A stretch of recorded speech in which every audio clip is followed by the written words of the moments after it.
오늘은 부끄러운 구원이 아닌 영광스러운 구원으로 라는 제목으로 하나님의 말씀을 함께 나누도록 하겠습니다. 여러분 그 역사 같은 거 공부하다 보면 저 때도 배웠는데 동학농민운동 이런 거 배웠어요? 그쵸? 이건 아마 매년 수능에 한 문제씩은 꼭 나오는 그런 문제. 그 녹두장군 막 전봉준 나오고 동학농민운동 되게 중요해요, 여러분. 근데 여기 보면 이 동학농민운동이 결국은 사회를 우리가 한번 뒤집어 보자 했던 그런 운동이었잖아요. 근데 그들이 외쳤던 그 슬로건이 개벽이었어요. 개벽. 우리 막 야 천지개벽 막 이런 말 쓰잖아요. 그 개벽이 열 개자 열 벽자. 그러니까 새로운 세상이 열린다 이런 외침이었어요.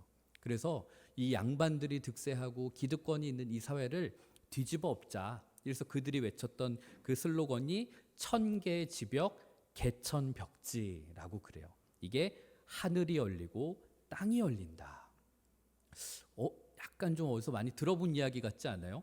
우리 요한계시록에도 새 하늘과 새 땅이라는 표현 나오잖아요. 새 거룩한 성, 새 예루살렘 이런 표현들. 사실은 정확하게는 제가 잘 모르겠지만 이 동학농민운동이 그 당시에 천주학이라고 그랬던 이 가톨릭 그때는 이 개신교 이게 아니었으니까 여기에 영향을 받았다는 이야기도 있어요. 아무튼 동학농민운동에서도 새로운 하늘과 새 땅을 외쳤고요. 그리고 우리가 정말 우리가 너무나도 잘 아는 이단 중에 대표적인 이단 하나 있죠. 신천지. 신천지도 여러분 우리가 신천지해서 그렇지 사실 이거 되게 좋은 뜻이에요.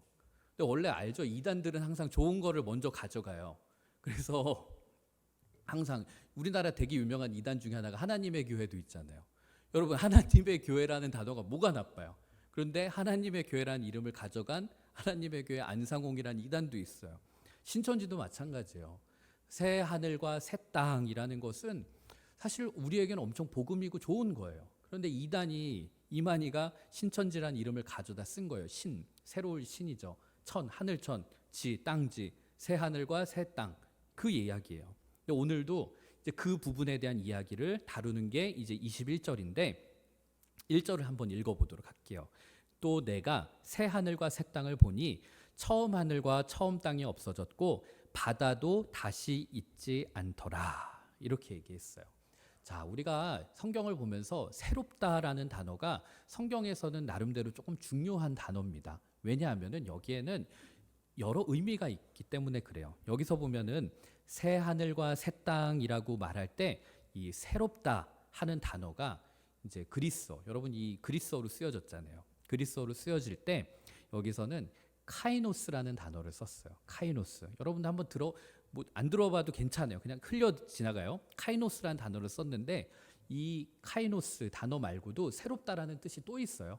그러니까 새롭다라는 말이 헬라어에 그리스어에 두 종류가 있는데 이제 하나는 카이노스라는 단어가 있고 또 하나는 네오스. 약간 좀 우리 영어에서 새롭다 할 때 영어로 뉴라고 그러잖아요. 네오스.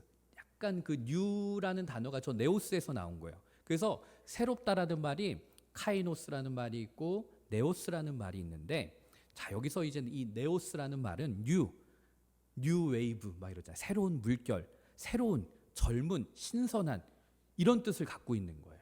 그런데 여기에서 썼던 이 카이노스라는 단어는 그냥 신제품 이런 수준이 아니라 완전히 질적으로 새로운 존재가 완전히 새로 나온 그런 기존에는 없었던 새로운 것을 의미하는 거예요. 굳이 정확한 예까지는 아니지만 예를 들면 아이폰 14가 나오고 아이폰 15가 나오고 아이폰 16이 나와. 이거는 여러분 네오스예요. 네오스. 그냥 기존에 있던 것들이 새로운 업그레이드된 신제품들이 나오는 거죠. 그런데 여러분 아무것도 없던 시절에 아이폰이 딱 던져졌어요. 혁신이라고 하는 아이폰이 던져질 때 이거는 어떻게 보면 카이노스였던 거죠. 완전 새로운 게 딱 세상에 등장했던 거. 이런 식으로 카이노스, 네오스 이제 새롭다는 뜻이 다른데 여기서는 카이노스라는 단어를 썼어요.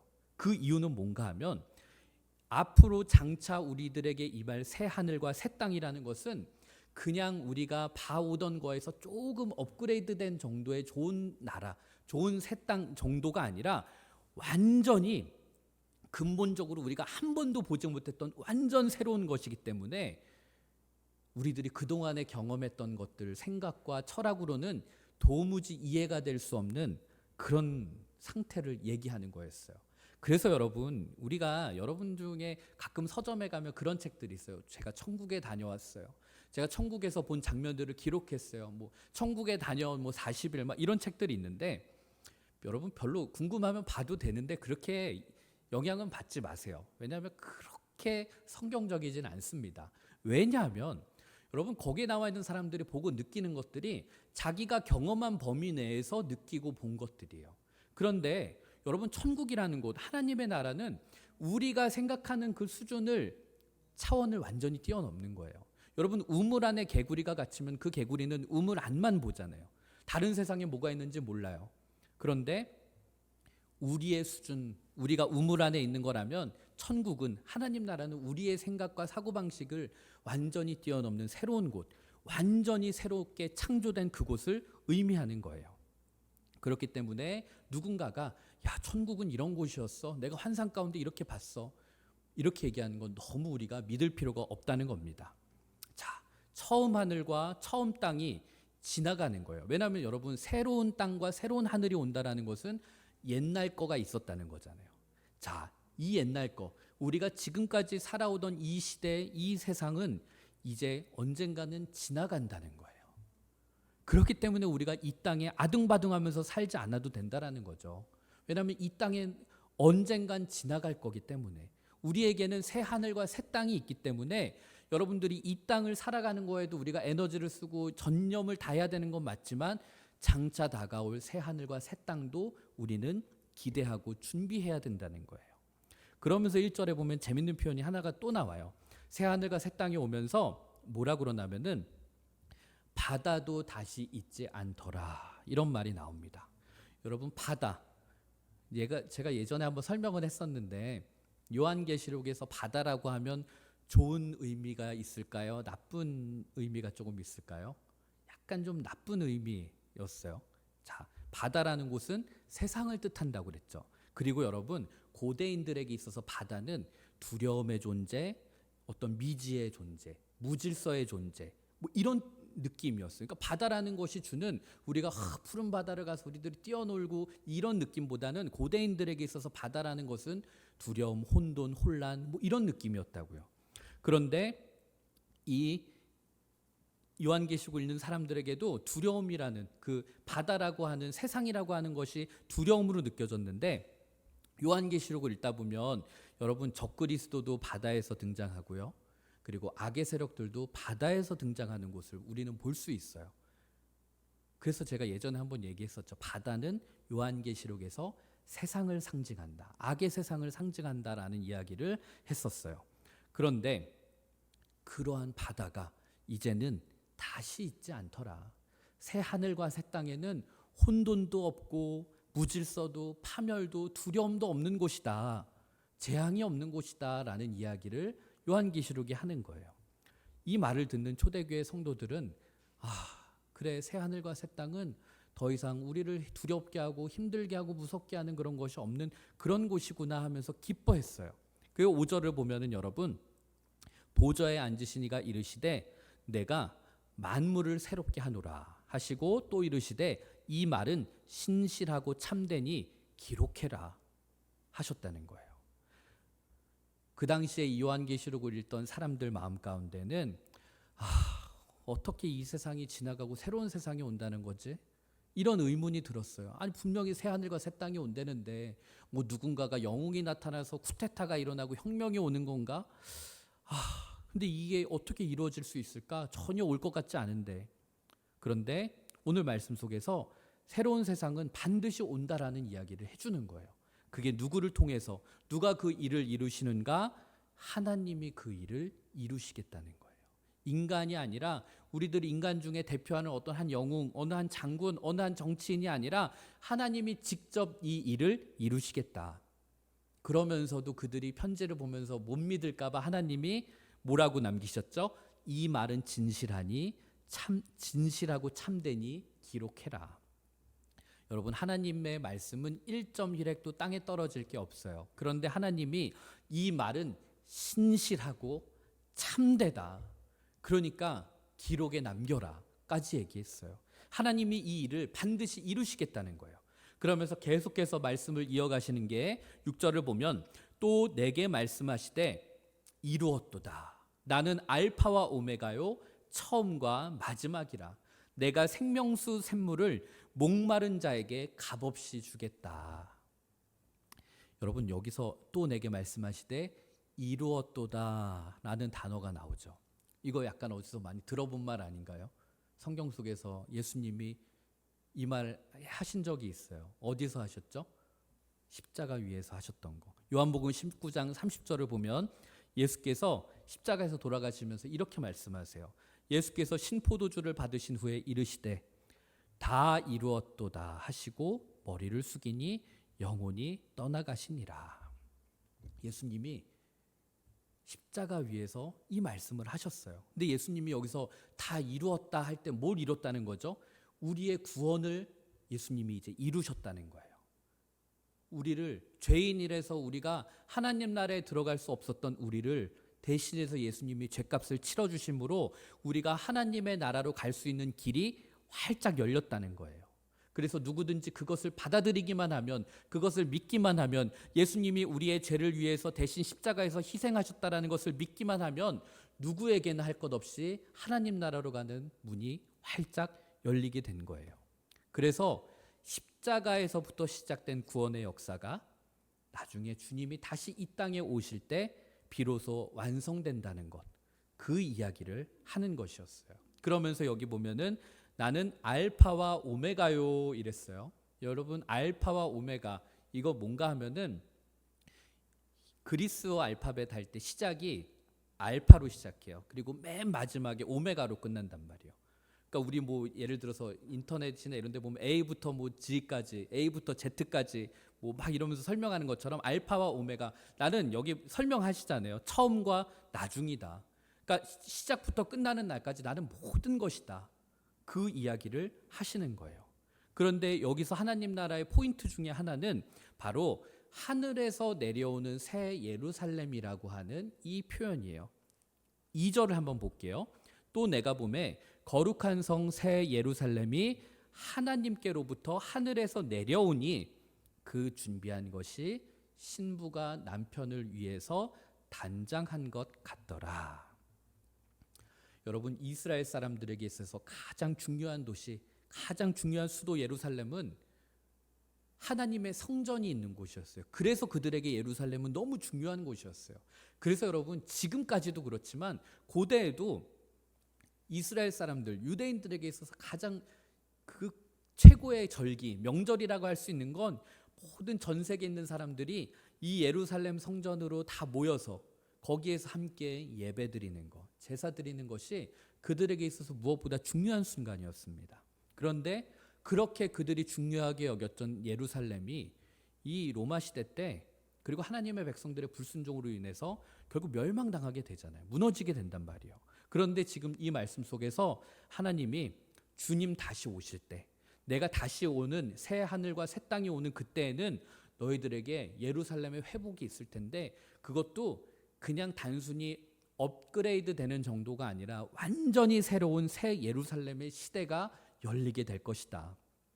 그때는 결코 망하지 않는, 결코 흔들리지 않는 영원한 하나님 나라의 새 예루살렘이 너희들에게 주어질 것이다. 이 말씀을 하고 있는 거예요. 그런데 여기서 너무 중요하게 우리가 봐야 될 포인트는, 여러분, 우리 보고 야, 너희들 그러니까 그 새 예루살렘으로 빨리 와, 이게 아니라 여러분, 새 예루살렘이 하늘로부터 내려오는 이 모습이에요. 이것은 갑자기 하늘에서 뭐가 툭 떨어진다라는 그런 의미뿐만이 아니라, 여러분, 하나님의 나라가, 새로운 예루살렘이 우리를 향해서 온다라는 거예요. 우리들에게 있어서 하나님 나라, 천국이라고 하면 늘 머릿속에 죽어서 가는 하나님 나라만 생각해요. 그런데 그리고 그 당시의 모든 종교, 사실은 여러분 대부분의 종교들이 우리가 진리를 찾아 나서야 되고 우리가 어디를 향해서 구도자의 길을 가야 되는 거예요. 그런데 우리가 믿는 그리스도교는, 예수님은, 하나님은 우리들에게 찾아오시는 분, 우리에게 다가오시는 분이라는 거죠. 그래서 그들 생각으로는 하나님 나라가 이 땅으로 내려온다는 것은 상상도 못할 일이었어요. 그런데 주님이 다시 오시는 바로 그때가 되면 하나님께서 이 땅의 모든 것을 다 심판하신 후에 완전히 이곳을 찬양의 가사처럼 무리바다 덮음같이 완전히 하나님의 나라로 우리 이 땅을 덮어버릴 것이다. 하나님은 그 이야기를 하셨어요. 그런데 이 하나님의 나라 새 예루살렘에 대해서 표현이 나오는 것 중에 재밌는 표현이 나와요. 하나님이 우리를 위해서 이 새 예루살렘을 준비하고 계시는데 어느 정도로 이 새 예루살렘을 준비하셨다고요? 신부가 남편을 위해서 단장한 것 같이 준비하셨다. 이런 얘기가 나와요. 아마도 지금도 그렇겠지만 당시에 여성이 가장 아름답게 그리고 자기를 잘 단장하고 꾸미는 때가 아마도 결혼식이었나 봐요. 근데 보편적으로 지금도 그렇죠. 여러분들이 무슨 특별한 공연이나 방송이나 어떤 외부 행사에 나가지 않고서는 대부분이 샵에 가가지고 머리하고 화장하고 메이크업하는 경우는 잘 없잖아요. 그렇죠? 근데 아마도 하나님께서는 내가 너희들을 위해서 하나님 나라 새 예루살렘을 얼마나 준비하고 있는지 아니? 그 준비의 노력을 정말 신부가 신랑을 기다리는 결혼식을 준비하는 그 화장하는 그 자기를 단장하는 것처럼 그렇게 정성껏 내가 너희들을 위해서 새 예루살렘 하나님 나라를 준비하고 있다. 그러면서 여러분 그냥 새 예루살렘이 아니라 거룩한 성이었다. 성경은 분명히 표현해요. 거룩하다라는 것은 구별되었다라는 뜻이고 그 안에 어떠한 악도 어떠한 죄도 어떠한 나쁜 것도 없었다라는 이야기입니다. 8절을 보면 그러나 두려워하는 자들과 믿지 않은 자들과 흉악한 자들과 살인자들과 음행하는 자들과 점술가들과 우상숭배자들과 거짓말하는 모든 자들은 불과 유황으로 타는 못에 던져지리니 이것이 둘째 사망이라. 여러분 우리가 생각할 때도 저런 인간이 천국 갈 수 있을까 하는 사람들 있잖아요. 여기 다 지금 어떤 인간들이라고 나오는 거예요. 두려워하는 자들은 뭔가 하면 그 당시의 관점으로는 로마 제국으로부터 받는 핍박이나 이런 것들이 두려워서 신앙을 타협한 배교자들이 있었어요. 그들 걔네 결국은 천국에 들어갈 수 없을 거야. 그리고 여기 보면 믿지 아니하는 자들이 나와요. 그렇게 이 그리스도인들이 그 당시에 복음을 전하고 하나님의 말씀을 나누려고 해도 끝까지 그것을 받아들이지 않고 거부했던 자들, 그들도 결국은 하나님 나라에 없을 거야. 그리고 여기 보면 흉악한 자들, 악의 세력의 추종자가 되어서 악한 일을 범하던 그런 흉악한 자들, 그들도 거기 없을 거야. 그리고 또 나오죠. 술객과 우상숭배자들, 거짓 종교 행위로 하나님을 진노하게 한 사람들, 가짜 목사들, 목사라는 이름으로 뭔가 종교인이라는 이름으로 하나님 이름 빌려서 자기의 욕망과 자기의 야망을 챙기던 그런 술객과 우상숭배자들, 하나님을 진노하게 했던 그런 자들도 못 들어갈 거야. 그리고 또 나오죠. 거짓말하는 자들, 이단을 퍼뜨리고 하나님의 진리가 아닌 다른 것들을 나누는 그런 이단 선지자들도 그곳에 있지 않을 거야. 이런 사람들 모두가 그 나라에서 심판을 받게 될 거야. 그리고 그런 자들이 천국에 없기 때문에 모든 악은 심판을 받고 천국에는 조금의 악조차도 들어갈 수 없는 완전히 거룩하고 깨끗한 상태로 너희들에게 주어질 것이야. 그럼 여러분 아무것도 없고 죄악도 없고 잘못도 없고 슬픔도 없고 근데 대신에 그곳에 있는 게 있대요. 뭐가 있는가 하면 그게 3절이에요. 내가 들으니 보좌에서 큰 음성이 나서 이르되 하나님의 장막이 사람들과 함께 있음에 하나님이 그들과 함께 계시리니 그들은 하나님의 백성이 되고 하나님은 친히 그들과 함께 계셨다. 자, 하나님의 장막이 천국에 있는 사람들과 함께 있대요. 여러분 장막이라는 것은 구약에서 말하는 언약궤를 말하는 거거든요. 하나님의 말씀, 하나님의 임재를 상징하는 그게 천국에 있는 백성들 사이에 있는 건데 이게 뭘 의미하냐면은 천국에서 하나님이 우리와 함께 하고 계신다 라는 것을 이야기하는 거였어요. 그래서 여러분 우리가 지금 읽었던 3절 여러분들은 그냥 들었겠지만 여기 자세히 보면 반복되는 단어가 있어요. 함께 있음에 함께 계시리니 함께 계셔서. 여러분 이 짧은 구절 안에 함께 하시니 함께 계시리니 함께 있음에가 3번이나 나와요.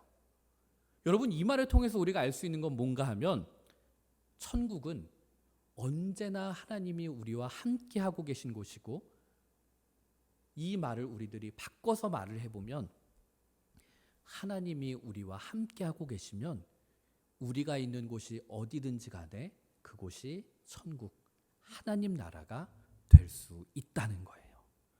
여러분, 천국이 아름다운 천국이 될 수 있는 이유는 거기에 금은 보화가 많아서 금으로 다리가 길이 만들어져 있고 보석으로 성이 만들어져 있고 집이 지어져서 호화롭고 시설이 좋아서가 아닙니다. 천국이 천국 될 수 있는 이유는 하나님의 임재가, 하나님의 마음이, 하나님의 사랑이 그곳에 가득하기 때문에 그래요. 여러분, 시편 23편을 보면 4절에 이런 말씀이 나와요. 내가 사망의 음침한 골짜기로 다닐지라도 해를 두려워하지 않을 것은 주께서 나와 함께 하심이라. 주의 지팡이와 막대기가 나를 안위하시나이다 라는 말씀이 있어요. 여러분, 때로는 우리들이 인생을 살아가면서 여러분들도 이제는 짧지 않은 인생을 살아왔을 거예요. 여러분들 삶 가운데도 그렇고 앞으로도 그렇고 우리가 인생을 살다 보면은 이 시편의 표현처럼 사망의 음침한 골짜기를 지나갈 때가 있어요. 정말 걷고 싶지 않고 앞이 보이지 않고 막막하고 죽고 싶은 그런 상황에 놓이는 순간들이 온다는 거죠. 이 시편의 기록자도 마찬가지였어요. 내 인생 왜 이럴까? 왜 이렇게 나에겐 힘든 일이 많을까? 정말 여러분, 내가 하루하루 걷는 길이 사망의 골짜기를 가는 것 같았대요. 그런데 비록 내 매일매일이 사는 나의 삶의 자리는 사망의 골짜기, 음침한 골짜기 같이 막막했지만 나는 그것을 두려워하지 않는다. 왜? 주님께서 나와 함께하고 계시기 때문에. 여러분들도 제가 간절히 바라는 것은 죽어서 가는 하나님 나라만이 아니라 이 땅에서도 하나님의 나라를 누리면서 살 수 있었으면 좋겠어요. 그런데 그러려면 방법이 하나 있는데 가장 중요한 첫 번째 하나의 방법은 여러분들이 하나님과 동행하는 거예요. 매일매일 하나님을 의식하고 하나님과 함께 걸어가는 거. 그러면 여러분들의 삶의 자리가 어디든지 간에, 여러분들의 놓여져 있는 상황과 환경이 무엇이든지 간에, 심지어 그곳이 죽음이 내 코앞에 있는 죽음의 골짜기, 죽음의 계곡이라 할지라도 그곳이 하나님의 나라가 될 수 있습니다. 물론 여러분, 우리가 이 땅에서 누리는 하나님 나라는 완전한 하나님의 임재, 완전한 하나님의 나라 천국을 경험할 수는 없어요. 우리는 인간이고 우린 육신의 몸을 입고 살아가고 있고 여전히 이 땅 가운데서는 사탄의 유혹과 악의 세력들의 공격 속에서 하나님과의 관계가 중간중간 끊어질 때가 있어요. 마치 여러분들의 와이파이가 되다 안 되다 하는 것처럼. 그러나 우리가 천국에 갔을 때, 정말 죽어서 하나님 나라에 갔을 때는 우리를 방해하는 모든 어둠의 권세들은 심판을 받고 더 이상의 우리가 하나님과의 관계에 있어서 우리를 방해하는 그 어떠한 것도 없다라는 거죠. 우리는 그곳에서 완전한 하나님의 임재 가운데 살게 됩니다. 그리고 천국에는 무엇이 있는가? 이렇게 표현해요. 천국에는 완전한 회복이 있다. 4절을 보면 모든 눈물을 그 눈에서 닦아주시니 다시는 사망이 없고 애통하는 것이나 곡하는 것이나 아픈 것이 다시 있지 아니하리니 처음 것들이 다 지나갔음이로라. 여러분, 인간의 고통의 근원이라고 할 수 있는 것은 사실은 다른 그 무엇보다도 죽음과 질병, 이 문제입니다. 그 어떠한 인간도 여기서 자유로울 수 없고요. 여러분, 그 어떠한 재벌과 돈이 많은 사람도 평생 씨름했던 것들이 여러분 이 문제였어요.